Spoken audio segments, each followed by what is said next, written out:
आम्ही होतो दलातले आम्ही होतो दलातलं हुजीन पेटवली ज्ञानाची वाच आमच्या अण्णाभाऊसाठी अशी दिली आम्हाला साथ आम्ही आलो डायलेक्ट प्रकाशात नमस्कार, मी ओमकार भगवान डागरे. आज लोकशाहीला डभाऊसाठी याच्याविषयी बोलणार आहे.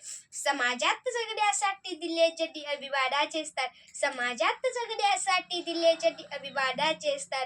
साहित्य आणि लोककलेतून समाजाचा पुनर्निर्माण आपले विचार व कार्य प्रतिभा यातून लोककलेला प्रतिष्ठा प्राप्त करू देणाऱ्या आणि वंचितांच्या व्यथा प्रभावीपणे मांडाले थोर व्यक्तिमत्व म्हणजेच लोकशाहीला डभाऊसाठी.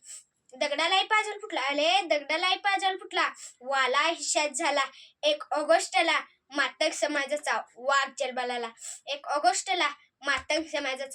जन्माला आला. लोकशाहीला डभाऊसाठी याचा जन्म 1 ऑगस्ट 1920 रोजी सांगली जिल्ह्यातील वाटेगाव या गावी झाला.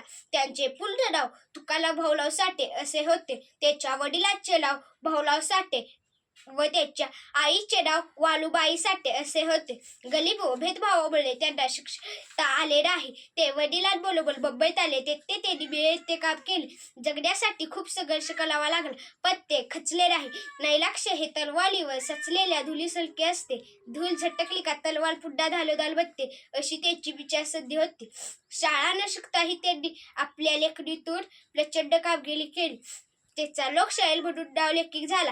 ते म्हणत की मी जे जीवन जगतो, बघतो, अनुभवतो तेच मी लिहितो. कादंबऱ्या, कथा, संग्रह व पोवाडे, पटकथा, लावणी याची निर्मिती केली व त्याची मुंबईची लावणी माझी बहिणा गावावर राहिली ह्या लावण्या अविस्मरणीय आहे. अण्णाभाऊ बद्दल कितीही बोलले तरी ते कमीच आहे. जाता जाता एवढंच सांगतो की शब्दांची खान महाराष्ट्र लक्षण बहुजनाची आज साहित्याची मान अण्णाभाऊची लेकरे जगात देखणी. धन्यवाद.